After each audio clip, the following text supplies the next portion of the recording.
ইফতারে ডেইলি চিন্তা করা লাগে কি খাবো, নিউ কি বানানো যায়। বাইরে থেকে তো সবকিছু অর্ডার করা যায় না। তো ভাবলাম আজকে বাসায় বসে ফাঁকিবাজি একটা হালিম রেসিপি করে ফেলি, সাথে আপনাদের সাথে ভিডিও শেয়ার করে ফেলি।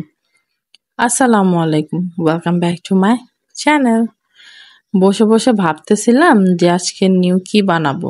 আমি কখনো বাসায় হালিম ট্রাই করি নাই, তো ভাবলাম আজকে হালিমটা বানিয়ে ফেলি, বাসায় ট্রাই করা হবে।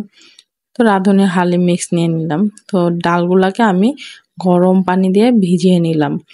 আমি ভিজিয়ে নিছি সেই সকালে, তাহলে ডালগুলা ফুলে ওঠে। তো আমি এখানে পেঁয়াজের বেরেস্তা করে নিচ্ছি। এটা হচ্ছে ফাঁকিবাজি রেসিপি।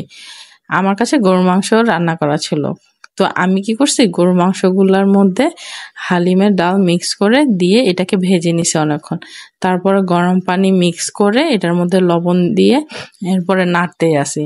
দেখছেন কত সহজে আমি হালিম রান্না করা শিখে গেলাম।